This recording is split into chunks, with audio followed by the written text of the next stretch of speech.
Hey traders, this is Ron Haight. Happy Thursday. Today's the 27th of December. I hope you guys are having a fantastic holiday week. As I record this video, it's approaching about 2:10 p.m. Eastern Time, just less than 2 hours before the market closes. I wanted to get this video out to you because we are having a wild and wacky week. I am doing some vacationing in Vegas this week, which is why there haven't been any videos. So let me just get to it and give you my opinion of where we are right now in the markets and a couple individual stocks. But before I go any further, as always, nothing in this presentation shall constitute a recommendation to buy or sell any security. Trading stocks and options involves risk, and specific financial issues should always be addressed with your financial advisor. All right, as I talk to you guys right now, like I said, it's about 2:10 p.m. Eastern. We can see ES, which are the S&P futures, down 63, the NQ's down 200, the Dow's down about 560 or so. Apple's down $6, back down to 150. Let's go ahead and put this off to the side. 1-year daily chart here of the diamonds of the Dow. And I talked to you guys before when we broke that 240 area on the diamonds, essentially just ballpark it, Dow 24,000, that it could lead to potentially another waterfall event, sort of like something like here. But there was a support zone in the low to mid 230s. We got there, and then once that was lost, it was literally a straight waterfall drop from ballpark 24,000 Dow down to 22,000. $22 in the diamonds, 2,200 points on the Dow. Now, if I zoom in here closer, you can see this was Christmas Eve, which was a bit of a massacre. That rarely happens. This is the worst December on record for the markets. And then yesterday, which was Wednesday, this massive 1,000-point rally. They're talking about it being the biggest point rally of all time. That's fine. The Dow's, close to all-time highs, and it's not. But the biggest percentage move is not the case.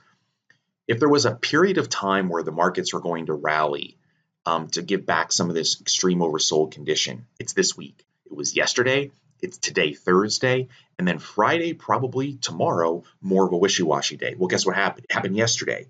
Now, today we're giving a little bit of a give back, as I showed you. Dow was down 500 points. Well, as of right now, it's just an inside day. But if you're a bull thinking about, man, this might be a great opportunity to potentially get long, you're still below. Remember, the blue line here is going to be the 8-day EMA. You're still below the 8-day. There's been no change. This was not bullish engulfing. So far inside day, mildly positive. But considering how quickly we've fallen, and yeah, we got a lot back yesterday, well, half of it's being wiped out today. It's just conflicting. The trend here is still down. And if I give you a 2-year look on the diamonds, this is some serious damage. It's like, now you're talking. The next support level for the Dow on a horizontal basis, the DIA low 210s, another 1,000 points from where we are today. Now, ironically, it was only 500 points from yesterday, and we would have been there. But given yesterday's rally, we're still about 1,000 points from right now pricing. Now, if we look at the SPY, which I no longer have a bullish position in, but I'm going to be looking to re-enter. And I keep getting questions on this, and they're great questions. My long-term outlook is bullish, but I can use short calls to hedge, which I have. I can also use long puts if I want, that even though there's a call position out there, I can adjust these positions. And when you're using call options, the risk is fixed. This would be an entirely different situation if I was long SPDR shares, because in this case, the amount of capital that can be lost is incredible.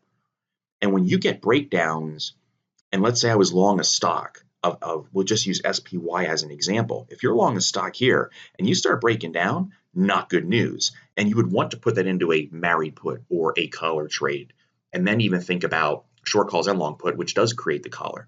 There's a lot of different ways to hedge. At this point, though, if I was going to use the S&P as an example to be bullish, what would I be looking for a new position?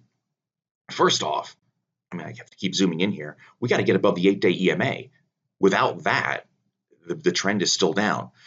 We're having an inside day on the SPDRs as well today. If I zoom out, where's the next support level on the daily chart? The last time we had a consolidation was down 225, 230. 100 plus S&P points sort of ties in with that Dow 1,000. Now let's just use the S&P and the Dow, but let's go 5-year weeklies. Okay, we still have today and tomorrow. We're getting a high wave doji right now this week on the SPY. That type of move, if I zoom in, first of all, it signals indecision. The bears might be running out of their their strength. The bulls might be trying to come back in, but it's indecision. We would now need to see a higher close next week, which is the week of the first week of January, first week of the new year. That could create basically a U-turn type pattern.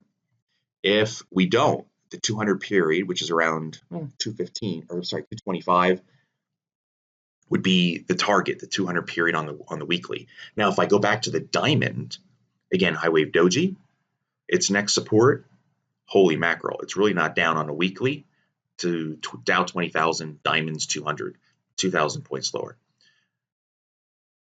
But that's how far, that's the damage that's been done right now. So I would say if we look at the diamonds and the spiders, as we get into tomorrow, next week, caution is warranted unless there is some kind of massive reversal today and we close positive, which would be quite the feat. The bears still get the edge, and caution is absolutely warranted on the dailies and the weeklies. Even if we get a rally today, in the last 2 hours of the day, the weeklies still aren't going to change. The damage has been done. So I'll be back home this weekend. I'll make sure there's a video out by January 2nd to see where the markets are for the first week of the year. But just if you're wondering, what does yesterday's rally mean? And if I go to the Qs, let me go 1 year daily. Same situation. Never got above the 8-day EMA. Today we're down at 3+%. Over half the yesterday's gains are evaporating. If we get a reversal, it's still an inside day. But the trend here is still down. It is still bearish. Let's take a look at TLT, because maybe the money is rushing into bonds, right? I keep saying that to you guys. The money's really not going anywhere, in my opinion. We've had a rally, but it's sort of just hanging out right now. How about gold? Is gold just ripping higher? No, I wouldn't call it ripping. I'd say it's trending. And now we're into that bullish window on gold from a seasonality perspective. Gold's up today about 1%. Target on GLD is going to be up there just north of, let's say, 123.5-ish. Still about maybe $2.50 or so higher. So it's not running. Right now, it's just coming out of the market. Now, new year, new capital being committed. Folks might be doing tax selling because they've been up so high. The market's been up so high since the 08-09 bottom. But at some point, you also got to think about the market came down so much.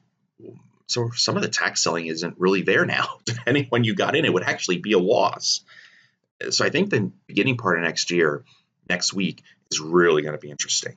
And caution warranted. If I see a major turn, I'll definitely highlight it for you guys, in my opinion. Now here's Apple, up around 230, now at 150. Thinking about Buffett actually adding to his position somewhere over here at Berkshire Hathaway. So he's still long-term bullish, but look how this stock has been crushed. We even violated the low back in February, and Apple can be sort of a proxy for the whole market. There's support right around 150-ish. We're there. The next support is 140. If 140 doesn't hold, there's a gap fill down around just under 120. This thing here, folks, if you're following Apple, still bearish. Take a look at Amazon.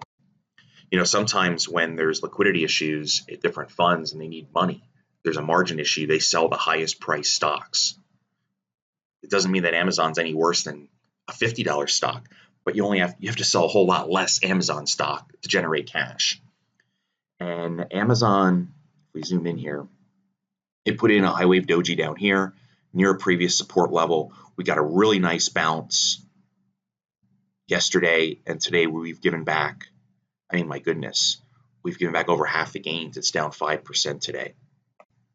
Support for Amazon, if it takes out yesterday's closing low, I'm sorry, not yesterday, right there from Christmas Eve, which was December 24th, if it takes out the closing price there, 1,200, 1,100, 1,000, we're just not looking good. I was hoping today would be more of another day like yesterday to sort of say, all right, maybe the bottom is in here for the short term, not saying the bottom. But there's a base, and we now have that line in the sand. It looks like we could maybe trade in a range or something. I'm not seeing it. We had a low, but today so far is just not looking good. And then if we look at Faceplant, just because it's a popular stock, we go back 5 years, and then we can do weekly here. There is some support down around 115. We're about 129, so 15 points lower, almost 10% lower is about where the support would be on a weekly chart. If I go to a daily, you guys can see, same thing. It's going to be in here. There's really nothing. It just went straight up in 2017. So there's nothing to really stop it. So with all that said, and if I go back to, let's see, we can use the S&P. Zoom in here. Here's where we sit, 239. If we start getting below 235, it just opens up another floodgate to the downside, I think.